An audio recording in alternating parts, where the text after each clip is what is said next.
جو ایبسکانڈرز ہیں، جو مفرور ہیں عدالتوں سے، اور جب جب ان کے عدالتوں میں کیسز سامنے آتے ہیں تو یہ این آر او مانگنے کے لیے اور پریشرائز کرنے کے لیے اداروں کو یہ اس طرح کے اوچے ہتھ کنڈے استعمال کرتے ہیں۔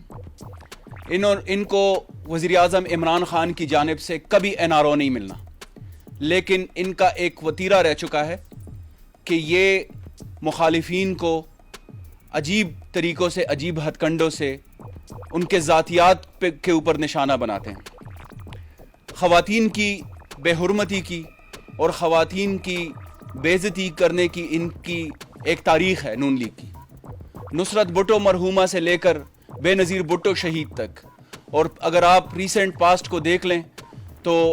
شیرین مزاری صاحبہ سے لے کر ملیکہ بخاری صاحبہ تک، انہوں نے جس طریقے سے خواتین کو ایج شیمنگ کے اوپر، باڈی شیمنگ کے اوپر تنقید کا نشانہ بنایا، وہ تاریخ سب کے سامنے ہے، اور نون لیگ کو یہ زیب نہیں دیتا کہ وہ پاکستان تحریک انصاف جیسے گریسفل اور ڈیسنٹ جماعت کے اوپر اس طرح کے الزامات لگائیں۔ میں صرف یہ بتا دیتا چلوں کہ پاکستان تحریک انصاف کی جانب سے، حکومت خیبر پختونخوا کی جانب سے ہمیشہ رسپانس آئے گا، رسپانس ڈیسنٹ ہوگا، آپ لوگوں کی طرح گالم گلوچ کا اور بدتمیزی کا، طوفان بدتمیزی کا نہیں ہوگا۔ ہم یہ اشور کرتے ہیں کہ جب جب ہمارے قائد کے اوپر بات آئے گی، وزیر اعظم عمران خان کے اوپر بات آئے گی، تو تحریک انصاف کا ایک ایک کارکن اینٹ کا جواب پتھر سے دینے کا حق محفوظ رکھتی ہے۔ وزیر اعلیٰ محمود خان اعلیٰ پختون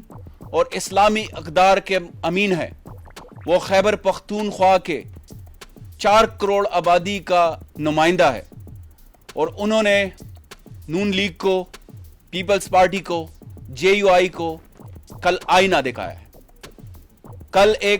ہم نے تحریک انصاف کی جانب سے آپ کو ایک ٹریلر دکھایا ہے کہ جب ہمارے قائد کے اوپر، جب ہمارے کارکنوں کے اوپر،